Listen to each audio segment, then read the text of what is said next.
In this video, I'm going to be showing you 6 things that you need to do immediately when starting a new career in Soccer Manager 2022. But before we jump straight into the video, make sure you smash a like on this video and subscribe to the channel if you are new, and do not forget to turn that notification bell on to never miss one of my videos. But let's get straight into today's video. So the first thing you need to do when starting a new career is set up effective tactics. Now you'll find that your tactics will determine how your team performs on the match day.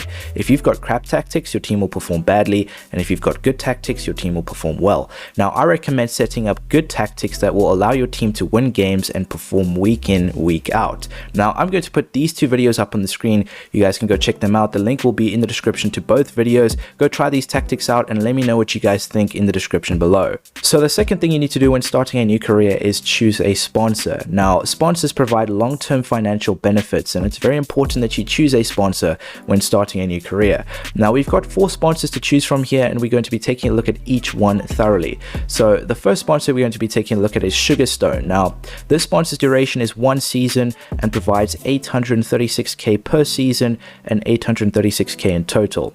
Moving on to Fifth Pro, this sponsor's duration is also 1 season, provides 116k monthly installments and 1.39 million in total. Now moving on to Zaya, this sponsor's duration is 2 seasons, provides 879k per season and 1.76 million in total. Now the last sponsor we have here is Special Effect. This sponsor's duration is also 2 seasons, provides 125k monthly installments and 3 million in total. Now obviously you're going to want to choose the most ideal sponsor, I guess, which in this case is Special Effect, because they're obviously offering the most money.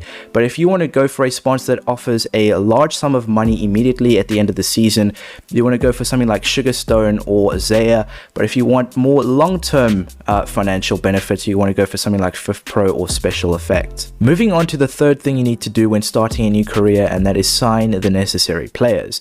Now what I mean by that is picking out your weaker positions and signing players in those positions to strengthen those positions. Now in this case, my right back, my left mid, and one of my central midfield positions are quite weak, and I'd like to sign some players to strengthen those positions. Now I don't have a great transfer budget, and if you find you don't have a great transfer budget, what you can do is you can check the free agent list, because these players are obviously free agents. They're far cheaper to sign, and you never know, you might find a gem or two. And if you find you have a decent transfer budget, what you can do is you can sign players that have 12 months or less on their contract, because players that have 12 months or less on their contract are far cheaper to sign than their actual value. Moving on to the fourth thing you need to do when starting a new career, and that is upgrade your club zone. By upgrading your club zone, you increase ticket price, hospitality, merchandise, TV revenue, injury prevention, and injury recovery.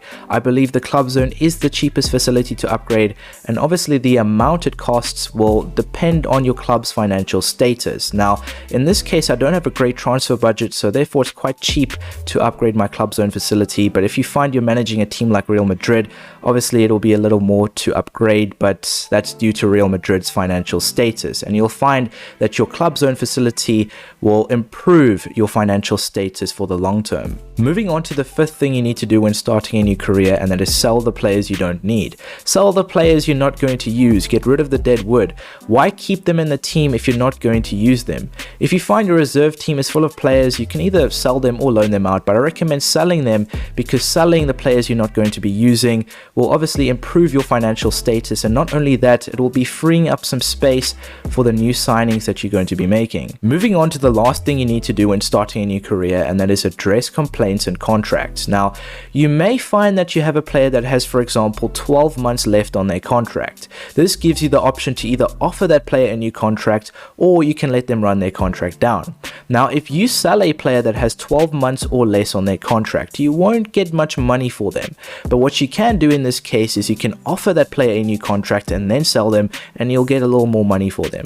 Now I also recommend communicating with your players, because communicating with your players allows for clarity and is also one of the best methods for improving your players' morale. And those are 6 things you need to do when starting a new career in Soccer Manager 2022. Let me know if I missed anything in the comment section below, but I hope you guys enjoyed, and I will see you in the next video.